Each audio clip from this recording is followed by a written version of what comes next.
중구 영도구의 황보승희 의원은 지난 총선 공약으로 삼복도로 100원 택시 도입을 내세웠습니다. 말 그대로 삼복도로에서는 100원만 내면 택시를 탈 수 있게 하겠다 6인데에 실제 내년부터 부산 원도심 삼복도로에 이 100원 택시가 달릴 수 있게 됐다네요.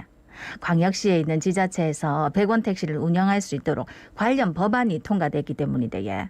어르신들이 산만 뒤에서 오르내리다 보면 힘들어가지고 어디 갈 엄두가 안 난다 하는데 이런 불편을 해소할 수 있을까요?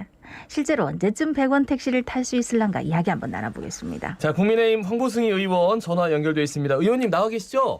네, 안녕하십니까. 예, 안녕하십니까.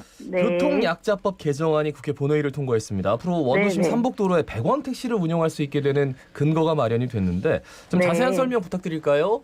네, 뭐 아시다시피 저희 중영도구에 삼복도로가 굉장히 많지 않습니까? 예, 예. 근데 삼복도로에서 이 대중교통을 이용하러 내려오시려면 이 고바위 경사진 곳 계단을 내려오시거나 아니면 마을버스 같은 걸 이용하셔야 되는데요. 연세 드신 어르신들이 너무 힘드셔서 이런 그 농촌 지역에 도입돼 있는 100원 택시를 도심에도 한번 적용시켜보면 어떨까 이런 이제 생각을 하고 네. 100원 택시 그 법을 제가 그 공약으로 했었습니다. 근데 들여다보니까 이게 시장과 군수만 지원할 수 있도록 되어 있고 그 광역 자치구의 구청장은 비용을 지원할 수 없도록 이 법에 돼 있어서 제가 지난 6월 22일 날 교통약자의 이동 편의 증진법을 대표 발의하고 지난 9월 24일 국회 본회의를 통과하게 됐습니다. 그렇기 때문에 이제 이 도 단위의 시나 또 군 말고 우리 광역자치단체하에 자치구에서도 예산만 확보를 하면 100원 택시를 이제 운영할 수 있게 법적 근거를 만들게 된 것이죠. 네. 근데 법적 근거는 마련이 됐는데 사실은 우리가 구단이나 이렇게 늘 얘기를 하는 게 너무 늘 돈이 부족해가지고요. 맞습니다. 재정은 네. 어떻게 마련합니까? 일단 이제 제가 공약을 했기 때문에 우리 네네. 중구의 최진봉 구청장님께서 뭐 요번에 보궐선거를 저하고 같이 하셨어요. 그래서 예, 예. 처음부터 이 공약에 대한 공감대가 있었고 지금 적극적으로 저희가 논의를 이제 시작을 하려고 하기 때문에 예, 예. 없는 예산이지만 지역의 어르신들을 위해서 이 예산 편성을 좀 하려고 노력을 하고 있고요. 중영도구에만 지금 65세 이상 고령자가 한 3만 8천 명 정도 되시거든요. 네네. 그리고 부산 전체로 보면 한 60만 명 정도 되시는데 네. 저희가 이제 중구에서 시범사업 형태로 시작을 해서 이것이 효과가 있고 또 어르신들에게 많은 도움이 된다면 지자체가 돈이 없다 하지만 예. 또 다른 데서 허리를 졸라매면 이 예산 정도 확보할 수 있는 방법이 저는 있다고 생각을 합니다. 그리고 뭐 구단위뿐만 아니라 이제 광역시에서도 이 사업에 예산을 지원할 수 있기 때문에 또 시하고도 저희가 열심히 협의를 해야 될 부분이고요. 예. 제가 전국을 이렇게 조사를 해보니까 이 100원 택시가 전남 지역, 뭐 곡성, 담양, 해남에서 하고 있고 네. 충남, 아산, 서천에서 운영을 하고 있고요. 울산광역시에서 1,000원 택시라는 것이 운영이 되고 있습니다. 예, 예. 그러니까 이제 지자체가 아무래도 이 농어촌 지역보다 예산이 조금 힘드니까 이제 금액을 올려서 1,000원 형태로 운영을 하고 있는 것 같은데 어쨌든 농어촌 지역의 농림식품부에서 82개 기초 군단위에 257억을 지원하고 있고 또 국토부가 78개 기초 시 단위에 254억을 지원하고 있거든요. 예, 예. 근데 이게 이제 처음으로 도심 지역에 이 100원 택시를 도입하는 부분이기 때문에 저희가 이제 국비도 받아올 수 있는 방법을 적극적으로 모색하려고 하고 있고요. 네. 또 다행스럽게 제가 이번에 국회 예결위원으로 지금 들어가 있기 때문에 네네. 이 국비 확보 부분에 대해서도 중앙 정부와 또 적극적으로 협의를 할 생각입니다. 근데 지금 기본 요금이 3,300원이잖아요. 네네. 그러면은 이제 얼마만큼 갈 수 있는 건지 그리고 누구부터 혜택을 받을 수 있는 건지 다른 네. 지자체에서는 이게 뭐 얼마만큼 보존이 되고 어떻게 운영이 되고 있는지 그것도 네네. 좀 알고 싶어요. 지금 이제 저희가 기초 조사를 하고 있는 중이고요.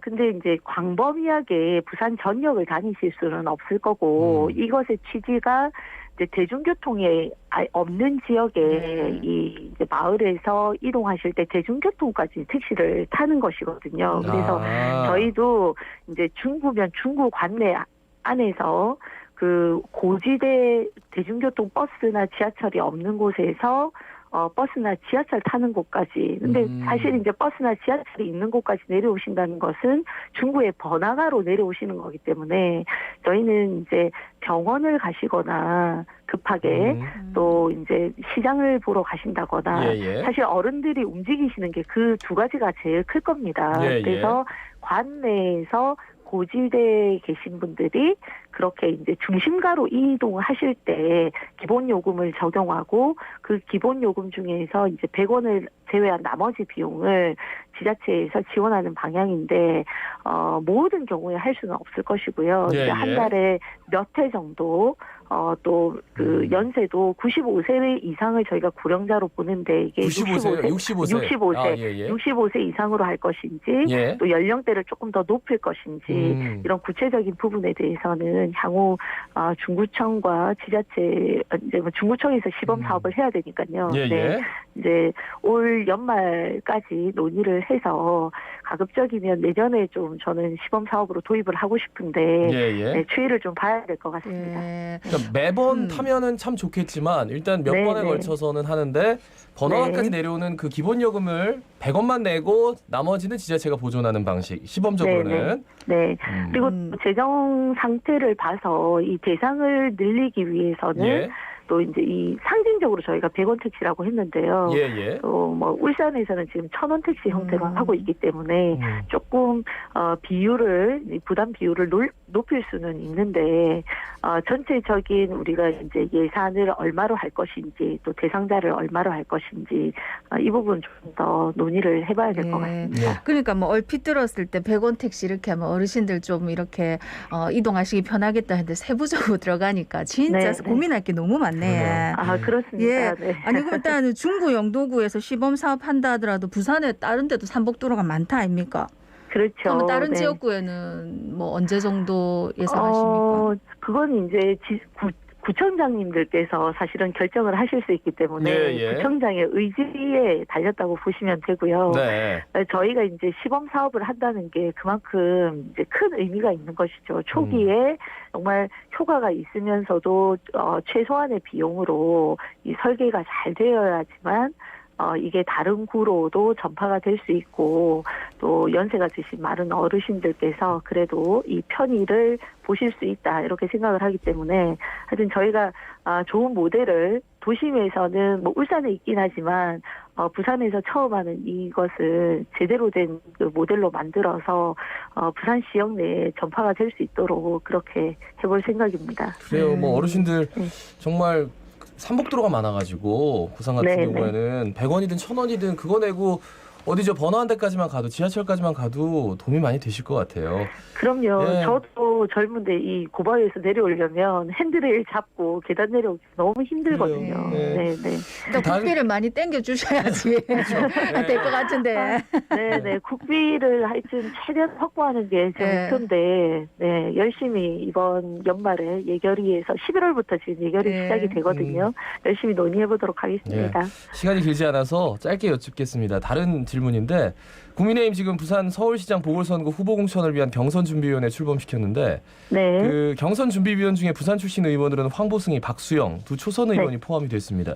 분명히 어떤 역할이 있을 것 같은데 지금 뭐 분위기가 어떤가요? 저희 뭐 민주당보다 더 빨리 이제 시작해서 더 좋은 후보를 찾아내자 이렇게 의기투합이 돼 있고요. 무엇보다도 민주당 출신 전임 시장의 그 권력형 성범죄 때문에 이번에 보궐선거가 이뤄지지 않습니까? 또 많은 비용을 들여야 되고 하기 때문에 저희로서 매우 안타깝지만 이번에 이제 이런 같은 일이 반복되지 않을 후보 그리고 무엇보다도 시민들이 원하는 후보를 이제 찾아낸다는 게 저희 내부의 분위기고요. 그렇기 때문에 저희가 이제 초선으로서 2명이나 부산에서 이제 경선 준비위원으로 들어갔는데 개혁적이고 또 참신한 후보를 부산 시민들과 소통해서 만들겠다 이런 목표를 가지고 있습니다. 한 가지만 더 여쭙겠습니다. 김종인 비상대책위원장이 최근 부산시장 보궐선거 관련해서 후보가 안 보인다. 네네. 이런 말씀하셨거든요. 네네. 이러면서 지금 열심히 뛰고 있는 후보군에서는 당장 네. 지금 무슨 얘기냐. 네. 저는 뭐 기존 후보들께서 예. 능력이 부족하거나 해서는 아니라고 생각하고요. 기존 뛰고 계신 후보들이 더 시민들에게 다가갈 수 있는 모습을 만들어라. 더 겸손하고 더 소통하고 부산 경제 발전에 대한 시민들의 욕구가 크기 때문에 그것에 대한 확실한 비전을 더 만들어라. 이런 메시지도 저는 담겨 있다고 생각하고요. 예. 또 그게 이제 목표 달성이 되지 않으면 새로운 인물을 찾을 수도 있다라는 가능성을 열어놓으신 거라고 생각을 하거든요. 예. 9월 달에 부산일보에서 100명에게 여론조사를 했더라고요. 네네. 부산시장 후보 어떤 분이 좋은가. 불경 통합을 이끌 힘 있는 시장을 원한다. 그리고 거기에 10대부터 연령이 높으신 분들까지 모두 부산 경제를 살려야 된다. 이게 거의 1번이셨어요. 그래서 저희도 이번에 가장 중요한 것은 이 부산 시민의 공감대를 얻을 수 있는 후보이기 때문에 그런 방향으로 후보를 찾아야 되고, 그래서 이번 30일 날 오후 2시 백스코 제2 전시장에서 김종인 비대위원장도 오시고 저희 경선 룰 만드는 준비위원들도 다 서울에서 내려와서 예. 부산 시민들 각계 대표로부터 어떤 부산시장 후보가 좋은가 의견을 듣는 공청회를 하려고 합니다. 그래서 그 공청회를 바탕으로 해서 저희가 이제 이 공천의 기본적인 방향은 설정돼 있지만 세부적인 이 경선 룰은 아직 정해져 있지 않은 상황인데 네. 이번 공청회에서 의견을 듣고 또 11월 초에 서울에서 이제 또 같은 형태의 공청회를 할 거거든요. 알겠습니다, 의원님. 네, 그걸 시간 통해서 관계상 저희가 룰을 만들겠습니다. 알겠습니다. 굉장히 바쁘실 것 같습니다. 말씀 잘 들었습니다. 예, 네, 고맙습니다. 감사합니다. 지금까지 네. 국민의힘 황보승희 의원이었습니다. 지금 여러분은 부산의 목소리 자갈치 아즈매를 듣고 계십니다. 부산 시민 여러분, 아즈매 방송을